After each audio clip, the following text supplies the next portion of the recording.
I'm Amy Houlding. I've got my homebred horse Charlie here. He's 10 years old and I event him. So we want to go intermediate next year. We're currently competing at novice and 1-star. We've had quite a successful season. We finished the season with a 3rd place at Gatcombe with a double clear, finishing on our dressage score. So really pleased with that, to have a fit and healthy horse, and thought, yeah, we'll finish there and then crack on with the show jumping. The cross country is not a problem for us. We love that. That's what all of us eventers love.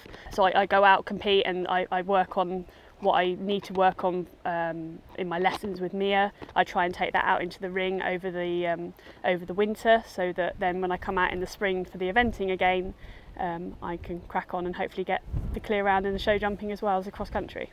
I think all of us eventers struggle with our eventing, so I certainly think that we should get out and do more show jumping, especially as if you do well, you come home with prize money, which is always a benefit compared to the eventing. So I started off with the 6-month BE membership, and then actually ended up upgrading to a full year because I can't compete my horse on the hard ground, so I then show jump in the summer months when the ground gets too hard. Yeah, I again work with Mia on the 5-star training programme. We're currently at level 3, so that's one of the reasons today we want to work through level 4 and 5 and take advantage of the offers that they give you.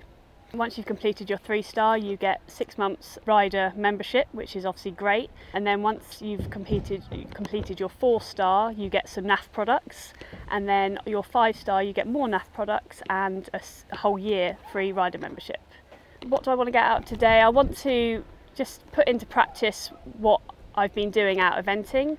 I want to work through some of the questions, so just making sure that I'm getting my pivot turns and some of the more technical questions that you have to do in the book. So there's a list of different criteria that you need to meet. So Mia and I will work through the book and just make sure that I can achieve those, so that I can carry on and go and do my homework. I've been training with Mia for 4 years now, I think. So I'd like to, by the end of this winter, be jumping at Fox Hunter, and then that will help me with the intermediate level show jumping for next spring.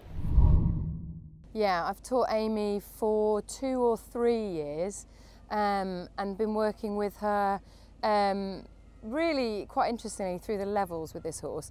Eventing is her main thing, and actually she's been very good at using her show jumping and appreciating the use of British show jumping to help her improve her eventing.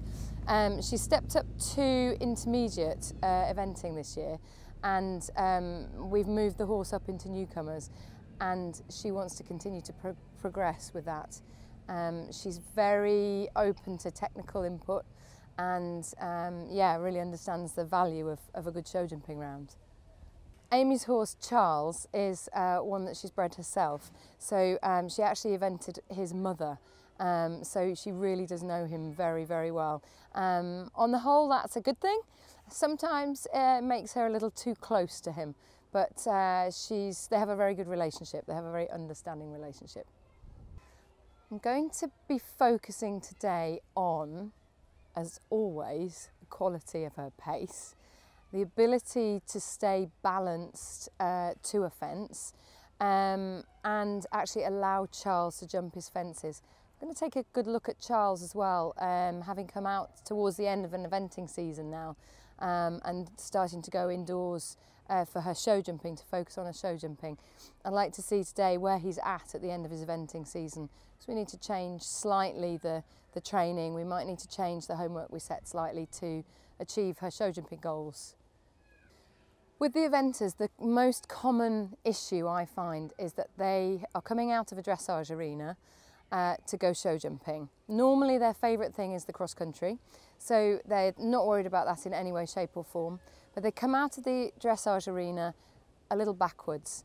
And the thing I'd like to say to quite a few of them is, come out the dressage arena and go for a good hoolie round the showground. That's not normally possible, but to train the rider, to educate the rider to change their canter, and to do actually what they're good at across country, which is ride off a rhythm and allow the horse to jump out of his rhythm, to be able to take those skills into the show jumping arena, and to worry less about those poles. When they focus on the poles, that's when they tend to fall on the floor. Yeah, when a horse is cross country, obviously the speed, the tempo is much higher. We're chasing time, we're looking for time. But if we equate that to show jumping, where how do we travel to a fence? We travel in a rhythm, we look for our fence, we judge the distance, we land and we ride away. And that's the same whether it's cross country or show jumping. The refining part of the show jumping is the ability to stay rhythmical and in balance whilst adjusting the pace to appropriately to allow the horse to jump the more technical courses and the show jumps. That's where we need to educate our eventing riders to use their already very good cross-country skills a little more in the show jumping arena and less along the lines of thinking they want to pick the horse up and carry it over the fence and put it down on the other side. Today's session, what would be something, if you went away from the session today, what would you like to take away with you? Is there something you've got in mind that you would like to work on? What would be a good session? I think for how I've been feeling, I think I just need to start jumping some bigger fences. Yeah. I think we've been working on the, technique and what have you, but I still find that I panic slightly. Yeah. Once they get over a metre 5, metre 10, good. I think I start going, oh my God, they're massive, I can't possibly jump those. Okay. If that was a cross-country fence, happy days. But so do you think you change when you see the fence a bit bigger? Do you think you change? I think I panic. Yeah, and I tried really hard on Sunday or Saturday, whatever day it was, to not panic. Good. And he jumped really well. Yeah. It was just lack of. I don't know why. Perfect. What I'm going to do then is I'm going to go and set all the fences at 110, 115. Okay. And while I'm doing that, you're going to continue your warm up for me. Okay. Walk, trot, canter, both reins.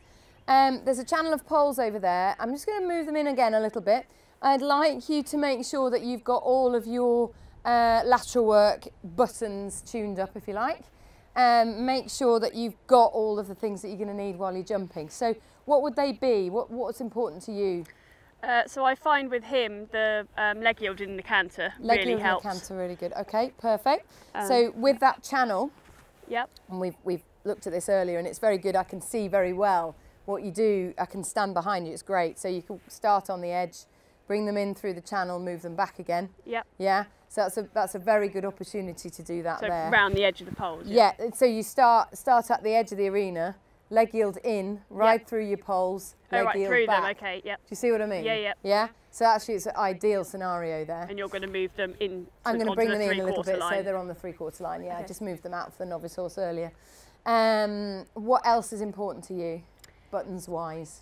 So obviously that'll help with my straightness, because I do still find that if I haven't got him straight on the left rein, he curls. Okay. But keeping the quality of the canter. Okay. And that's why I think I lost the last 2 fences at the weekend, because I lost the canter coming around the corner and had nothing. In terms of straightness in here, what we can look at in a minute is perhaps using a square. Yep. Yeah? And the pivot turns. So we've got pivot turns, we can do straightness, but while you're warming up, actually, you can ride next to these 2 fences to really focus on where you're riding and focus on that straightness. Yep. Okay, that's good. Anything else that's important to you during your round that you think you're going to be really concentrating on already in your warm-up?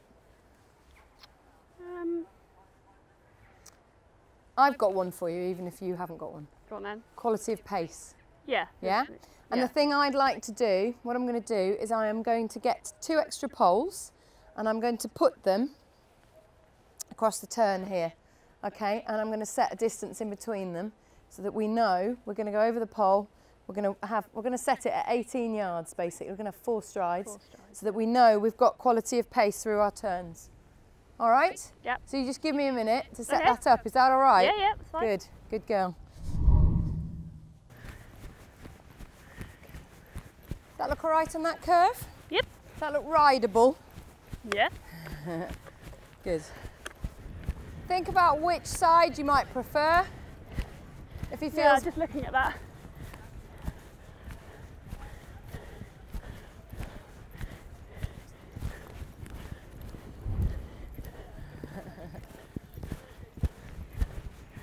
Good boy.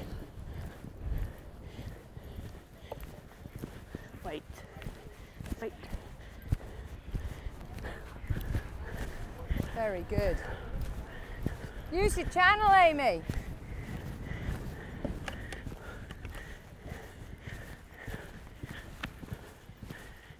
Let's do that once more, Amy. Use your channel to ride into the curving 4.